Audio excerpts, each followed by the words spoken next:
Good morning and welcome back to the channel. Now, you're probably looking and thinking, my God, he's off on a mega hike. It's looking like that Simon Eardley bloke who always goes off with huge big backpacks. I'm not.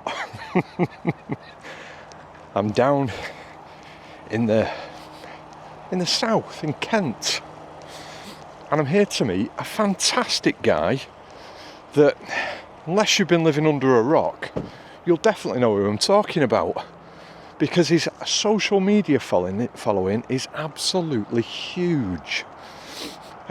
He's an incredible photographer and very, very, very talented at editing photographs. In particular, his editing is just sublime, and he focuses on small garden birds, small woodland birds, and he really shows them in their absolute best light. And that is Andy Green, one of the Wild X boys from the podcast. If you don't listen to that, make sure you do, because it is absolutely incredible. And he's got his own hide, Pond and Perch. So I'm here today to meet him, go and check out his hide, and have a wonderful day's photography. So come along for the journey and see what I see. Okay, so we've arrived at the hide. What an incredible setup we've got here. Rather than normally, where I rabbit on about everything that's got going on around us, I thought we'd take a moment to have a chat with Andy, and he can talk us through exactly the setup that we've got here, what his aim is and what he's trying to achieve here, and what kind of subjects we can expect to see in the hide today. Yeah, so this is the castle hide. So we're in a 900-year-old castle. 1200 years old actually when it was originally sort of built, but we've got about, I don't know, there's about half an acre, quarter of an acre here, and it's a woodland hide, but it's the most natural woodland hide I could possibly build. We've got about roughly between 25 and 30 species coming in now that we've registered. Some we've photographed really nicely, others are a pain in the neck, as you know. And what we're trying to do really is get the most natural walk through a woodland kind of vibe that you can get. You know, in the Kent countryside, lots of Kentish southern birds, as you can imagine, your garden birds, what people call garden birds, I call woodland birds. Yeah. So if we didn't have gardens, we'd have woods. So we've got lovely normal species that you see, and showcasing normal species like all the different tits, robins, dunnocks, things like that. But then we get really lovely species like the great spotted woodpecker, which comes in on some of these uprights, which is just fantastic to see. They come in quite regularly, and this year we had a male, female, and 2 juveniles. Yeah. It's always sad to see the juveniles grow up and the red come off their heads. And then the nuthatches, maybe my favourite bird outside of a robin. Really? Absolutely love the nuthatches, and when they come in, you get to witness the behaviour. Yeah. You know, that hanging off their toe as they come down the wood, for head first, sort of bandit face and all that kind of stuff. So there's a lot of behaviour to witness at a place like this. So it's really nice to set it up and kind of have those lovely species come in, really. One of the things that I've picked up on straight away is that just the variety of opportunities from, we've got some low pond water features here with lots of really nice gnarled logs around them with lovely textures in them. We've got perches that sit around. We've got an eye level reflection pool up at the back of the hide. So there's lots of different varieties. So, and then on top of that, obviously we've got this kind of canopy of trees that sits around the edge of it. Yeah. And that's creating some really nice dappled light and a really nice, just a really nice feel to it, which is, I think, is what you're trying to achieve here, isn't it? Yeah, that natural feel is, you know, I specialise particularly in UK small birds, and having the natural surroundings and natural feeling for them is so critical to me. And like you said, the main thing is with the hide is getting as many different aspects and angles that we could get. So like you said, getting this low angle is really important, because we get a lot of ground feeding birds that are a little bit too timid or just don't go up onto the perches. But then we have high angles, left, right, all sorts of angles coming in, and we're also catering for the sun moving as it does. So you're looking for different types of lights and working out how to take pictures of these birds as they move, either in flight or perched. And if people were going to book this hide for today, it's not just about coming and sitting in the hide and taking photographs, is it? You offer something a little bit unique and a little bit different. Yeah. To me, that was one of the critical things to me, is that a hide, for me personally, needs to be an experience. So talking to the castle and the wildlife team here, what I wanted to make sure was that we could offer that. So when you turn up, as we're about to do, we have a little wander around the grounds, out of hours, no one's here, just us.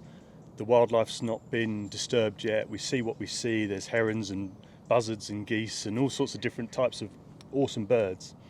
But it also means that if you've had a few hours in the hide and you want to stretch your legs, you've got your pass, you can walk around the grounds with your camera, take pictures, go and get a coffee, do what you want to do. So yeah, really important. And then on top of that, one of the things that I particularly admire about your work is your skills in editing, and that's something else that people who are coming to this hide can experience, isn't it? Yeah, this is it. So I offer lots of different things, either me in the hide or I'll leave you alone if you want to be left alone.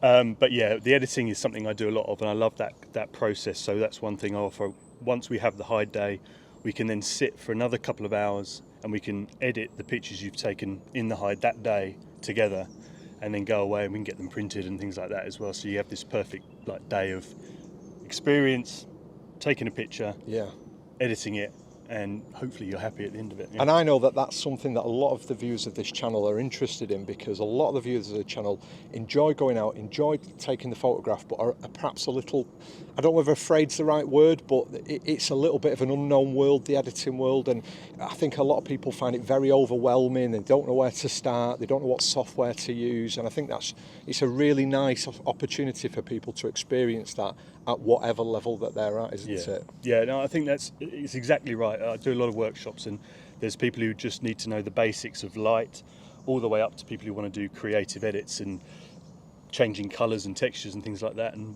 like you said, the software's ridiculous. You know, there's a million different programs out there, and because I can cater to either a very, very beginner or someone who really knows what they're doing but wants a different take on it, it means you don't have to feel worried about what you're doing. You can just get that picture. And it's all about trying to replicate the feeling you had when you took the bird in the final picture, because we all know the raw picture is raw, and most people don't want to share their raws. I do, but a lot of people don't.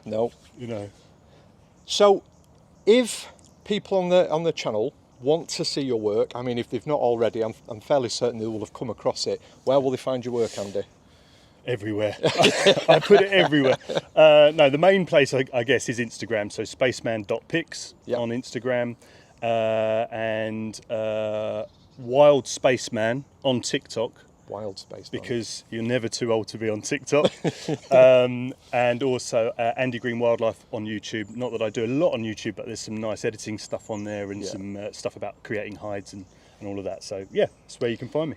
And it would be a shame if we didn't talk about the podcast. So if you're not already listening to the podcast, where would they find the podcast? What the podcast's all about? Well, the podcast, if you can see it on my hat, the Wild X podcast, and it's myself, Adam Dukes, and Mike Phelps, and we do a podcast that you can find on Apple, Amazon, Spotify, pretty much everywhere, I think. And you've been on it, Dan. I have been on it. And it's a really important thing for us and for our community. It's talking about wildlife, getting out in nature, the benefits of the natural world, and in particular mental health awareness. And all three of us are very kind of emotional guys, very open about that, and very open about our experiences. And for anyone who wants to just have a listen to what sounds like a few people down the pub having a chat about wildlife and having a chat about mental health awareness and the benefits of nature, that's what it's all about. I absolutely look forward to Mondays, every other Monday, once a fortnight. The Wild X podcast comes out. It's a fantastic listen. If you're not listening to it yet, or you've not yet ventured down the Wild X avenue, please check it out. It's absolutely wonderful. So we're going to go and take a walk now around these beautiful grounds of Leeds Castle and see what we see.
We've just finished the walk around the grounds of the castle, and that is part of the package that you get when you book in at this hide.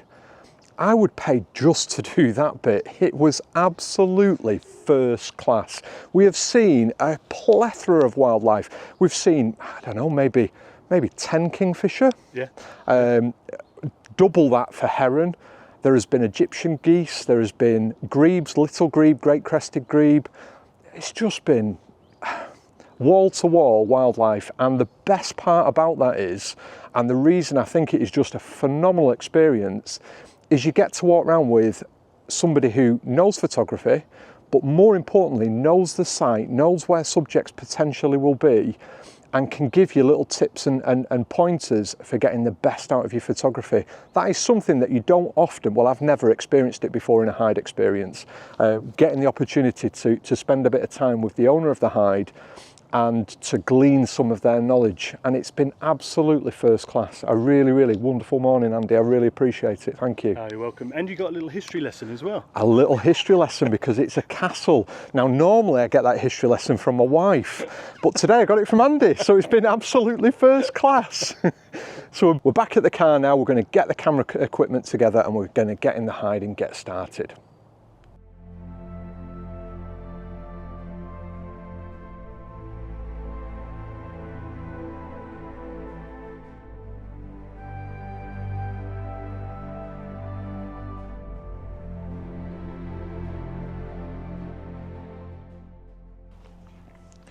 We are all set up and we're in the hide. Now, I've got 2 cameras set up here today, and I would encourage, if you've got the opportunity to have 2 bodies and 2 lenses to set up, to bring them to this hide. And the reason for that is, I've got my Z9 with a 400 2.8 out in front of me. I'm going to start at the high level, and then later on I'm going to move down to the low level hide. Or maybe the Wheel of Fortune. The wildlife Wheel of Fortune will tell me otherwise. But just over my shoulder here, I've got the Z8 with the 70 to 200 set up, and that's because that's where the reflection pool is. Now, the reflection pool 70 to 200 is absolutely ideal, perfect focal length. The 400 would be too much, I think, for there. So I've got my Z8 with the 70 to 200 all set up on a beanbag ready to go. It means that should I have to move or wish to move across to that because I see something coming in, I've not got to move the scrim netting to put my camera lens out. The least disturbance, the best possibilities. That's always the aim when you're doing hide photography. The least disturbance you can make, the more opportunities you're going to get, because you're not disturbing the birds that are in front of you, and they're behaving normally rather than behaving in a way that they're aware of your presence. So having the 2 cameras will really aid that. And my first kind of thoughts on this is, it's just an absolutely unique setup. What Andy's created here is very, very natural. Everything about the setup is incredibly natural, from the water features that he's put into place to the perches. Everything is really, really natural. And what he's tried to achieve here, he explained it previously, was that idea of the photographs that you're going to capture here should be photographs that you would capture as a walk through the woods. But obviously that's not available to everybody. You know, people's mobilities are different. So should your mobility be an issue and you want to get yourself into a hide where you're comfortable, and getting into this hide and into position is very achievable, I would suggest for anybody. I've noticed at the back there he's got ramps, so if you need wheelchair access, he's created this for you. So it really is available to everybody and anybody. And it gives you that opportunity to capture those photographs regardless of your mobility, which is magical. Now, I know I said I'm going to crack on, and the temptation is always in any hide to go straight to the camera and start trying to take photographs. But I'm reminded of the tip that Simon Eardley gave me when I visited his hide, and that was, for the first at least half an hour, sit on your hands and watch. And it's absolutely invaluable, that piece of advice, because actually, initially I grabbed the camera, I was starting to photograph a great tit on there, and then I saw something on the reflection pool, so I flitted across and went to the reflection pool, and then I came back here. And then I thought to myself, Dan, what are you doing? You're moving around, you're missing shots. Just spend a bit of time being focused on what's going on in front of you so that you can appreciate it, and you can start to work out the habits and the behaviours of the birds that present themselves to you. Because invariably they'll be coming in from the same direction, they'll be visiting the same perches.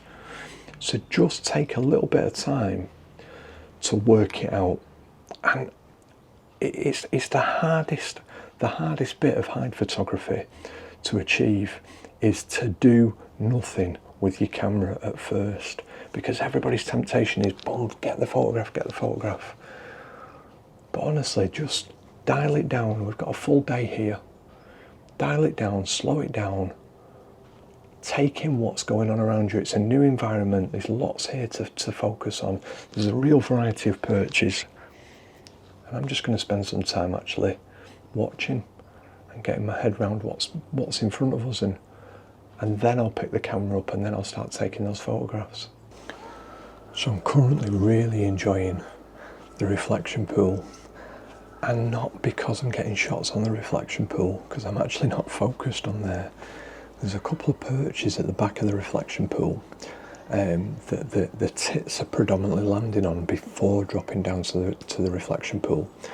And behind this setup there's a huge horse chestnut tree, and so the light is very dappled coming through that horse chestnut tree. And what that's creating is, when I'm shooting it at f2.8 with the 70-200, it's creating some beautiful bokeh. And what we're getting in particular, and it's a shot I'm trying to achieve, I've not managed it yet, is at the top of the left-hand perch. When the blue tits are just perched on that, we're getting a bokeh ball that sits just around the head of the blue tit. It's almost like I've staged it to be there.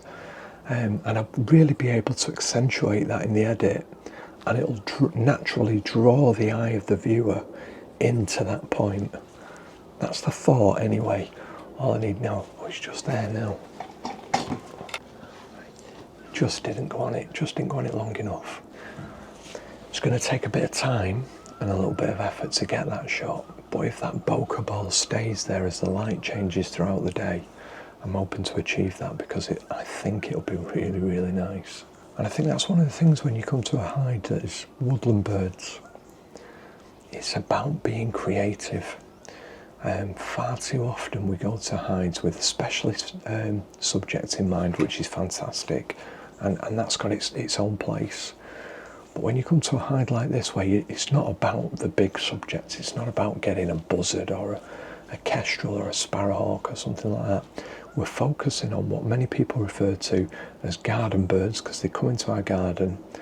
And so we're really having to think about that creativity in our shot to create the ordinary, extraordinary, which is what we were talking about earlier.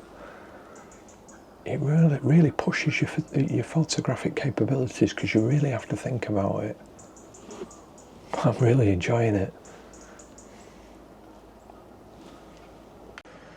So I've just made a quick adjustment. What Andy does at this hide is provide you with everything that you need, with the exception of the camera, of course, to be able to set yourself up. So originally I had the Z8 with the 70-200 on a beanbag setup. So I had a couple of beanbags stacked where I could get it just how I wanted it. But what I was finding was, when the blue tits were coming in, because the photographs that I'm trying to achieve are at the very top of the perches, as I was moving the camera, it was making a little bit of noise on the beanbag, and that was enough to disturb the blue tit and it would fly away. So what I've done is I'm using one of Andy's Pond and Perch plate hides. I've used the extender on it, and then I've also added to it his gimbal head. So I've just put that all together, and I've put the camera on that. That now allows me, if I just unlock everything, to be really mobile with the camera without making noise. And that is really, really, really useful. I can lock off the bottom because it's on a little rotating plate, so I can move it side to side without having to unlock the gimbal head. But I've got that movement of being able to move the camera up and down without making any noise whatsoever. So I think that's going to increase my chances. A blue tit's just come in, so I'm going to crack on. Now, I really enjoy photographing in dappled light that you get in a wooded area. And I think that's partly because I just love being in the woods. It's my favourite environment. If I could only be in one environment for the rest of my life, it would be woodland. I absolutely adore being in the woods. But the thing about wooded areas and photographing in wooded areas is there are aspects of it which present a real challenge to photography, because you're going from shadow to light to shadow to bright light to partial shadow. And at times the bird can be in both of those lighting conditions. So you've really got to think carefully about your settings. The other thing that you've got to bear in mind is that when you're photographing small birds, my kind of general rule is the smaller the bird, the faster the shutter speed that is required. So if you think about that, if I'm photographing, I don't know, a white-tailed sea eagle, I might be able to shoot that at 1/1600th of a second, 1,000th of a second. If it was perched up, I'd be able to drop all the way down to sort of 500th of a second, or even lower. Little birds never stay still, and also with little birds, their wing movement is really erratic. They flap incredibly fast. So with little birds, if you want to freeze or attempt to try and freeze that wing movement, you need an incredibly fast shutter speed. And to achieve shots where you've actually frozen the wings, I wouldn't be shy of using shutter speeds 5,000th of a second upwards. To freeze the body and get a little bit of movement in the wings, we're going to be talking 2,000th of a second and upwards. So you need incredibly fast shutter speeds for small birds. That light is interchangeable, and when they're in the shadow areas, there isn't that much light. So aperture wise, I wouldn't be afraid of going all the way down to f2.8, particularly on the 70 to 200, because at that focal length I've still got a relatively decent depth of field with how far these perches are. If I was photographing with a 400 here, f2.8 would be useless. I'd have the eye in focus. The rest of the bird would be, even though they're a small bird, would be soft. So I might be down to f5.6. So I'll experiment with my aperture. In a setup like this, the backgrounds are always something that you've got to consider. So on the perches to the left hand side, I've got a fir tree that's really quite close. That's going to create some texture even at f2.8. But actually, if I can include that in the shot, and it gives me that idea of a sense of environment, I might drop down to f8 so I can get that definition within that background. So all the time I'm applying different settings to be able to get those different aspects to the photograph that I'm looking for. I'm shooting in auto ISO. Now that's absolutely essential, I think, when you've got interchangeable light from darks all the way through to bright areas, because the ISO will change according to what's being metered. And it means that I'm able to control the exposure of that image that little bit better. You need to keep an eye, so I have my ISO figure available through the viewfinder, because if that ISO drops all the way down to its lowest setting, on the Z8 and Z9 that's native 64 ISO, on other cameras it might be 100, if it drops down to that, I also have my exposure meter on the camera, and I can look to see if it's overexposing. At that point I might have to increase my shutter speed or narrow my aperture to limit the amount of light that's coming in so that I'm not overexposing the image. I'm also shooting in highlight weighted metering rather than matrix metering. That's really essential because the bird might be in shadow, but the photograph over at sort of 45% of it over on the right hand side might be really bright. The camera's going to meter for that brightness, and then it's not going to meter for the bird. So spot metering or highlight weighted metering is going to give you the opportunity to get a raw image that you can edit and bring in and bring out those lights and those darks in a much more achievable way. So you really need to give it some thought to your settings when you're photographing in situations such as this, and have a mindset of what that final image is going to look like and adjust your settings accordingly. As it's a question I always get asked on every single hide video that I do, is there a toilet? And the answer to that is yes. A 2-minute walk to the toilet, and what's even better is just next to the toilet facilities there's a place you can get fresh coffee. And if you're a guest of Andy's at the hide, you also get 30% discount. So it meant that this coffee was actually really reasonably priced and bloody lovely. So I've spent all morning focused on the high pool reflection pool, and I could quite easily spend the rest of the day focused on that. But by doing so, I'd neglect the rest of the hide. Now Andy's thought about that, and we've got here the Wheel of Fortune, the Wildlife Wheel of Fortune. And so what I'm going to do is I'm going to give this a spin and see what it gives me as a challenge to focus on for the next hour or so.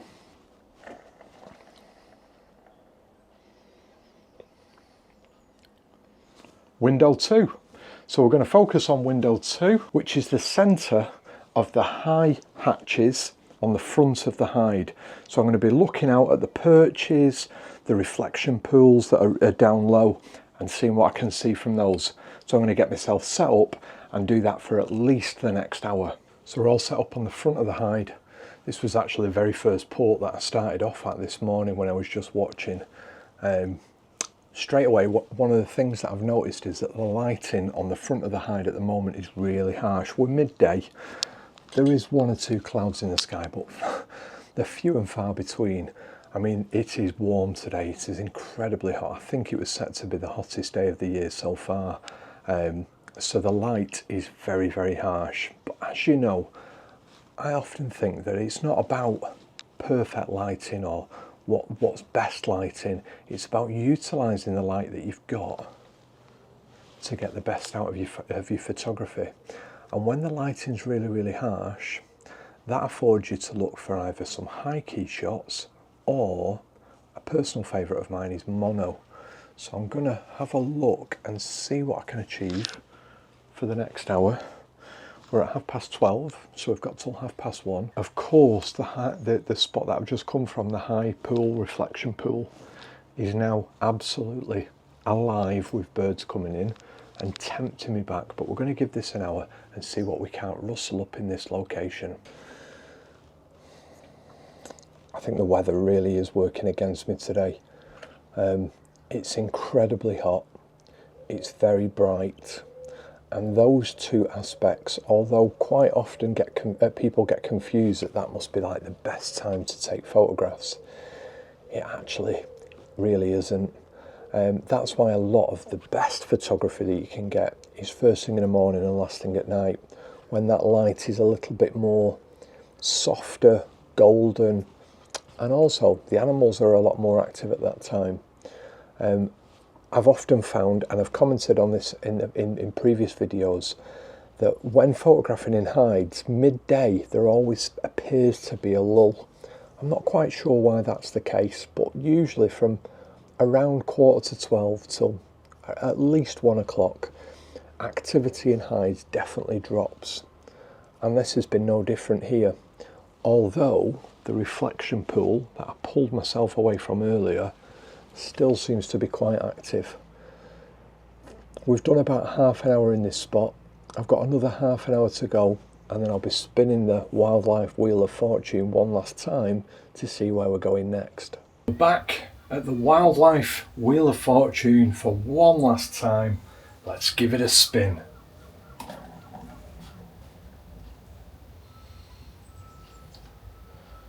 Oh my word, I think that's the tallest of orders. Photographed 6 species. Let's give it a go. First species nailed, that was a blue tit. Obviously, that's what we've had more than anything else today. It's been absolutely inundated with blue tits. They've been everywhere. 5 more to go. In all my years of photographing, I don't think I've ever been as excited to see a wood pigeon. Let's see if we can't get a photograph of it, because that'll be species number 2. That's got to be the nastiest, unflattering shot of a wood pigeon I've ever taken in my life. But that's subject number 2. Just on the periphery of the hide, we've got a juvenile robin. and that will be subject number 3. That's subject number 4, that's the great tit. Subject number 5, that's the nuthatch. I'm not sure whether you're going to allow this for me, but it is species number 6, and that's grey squirrel. Well, what an absolutely fantastic day it has been today. As I mentioned previously, weather hasn't always been on our side. It's been a really hot day today, incredibly hot. I think possibly the hottest day of the year, and that's always going to put pressure on wildlife. It always puts them in a position where they are coping with the heat in the same way as we would do. But in terms of close encounters with some stunning woodland birds, it has been first class from start to finish. So Andy, just a kind of final closing part. Yep. If somebody wanted to book on with you for the day's experience, obviously that walk around the castle grounds this morning, which is a fantastic element to it, yep, how would they go about it? So various ways. You can go on to Instagram, spaceman.pics, and drop me a message, or go to Pond and Perch wildlife.co.uk, and there's all the information about the castle hide. There's a booking page that tells you pricing and all that kind of stuff, and then you just get in touch via the website or via Instagram, and we go from there. Perfect. So I'll put a link. There will have been a link at the bottom while Andy was talking there to the website. There'll be a link to Andy's Instagram and to his webpage in the description to the video. So please go out and check those. If you've enjoyed this video, please give it a like. If you've not yet subscribed, we are ever so close to 10,000 now. Really appreciate every single person that subscribes to the video. From the stunning Pond and Perch wildlife hide, and from Andy Green, until next time, ta-ra!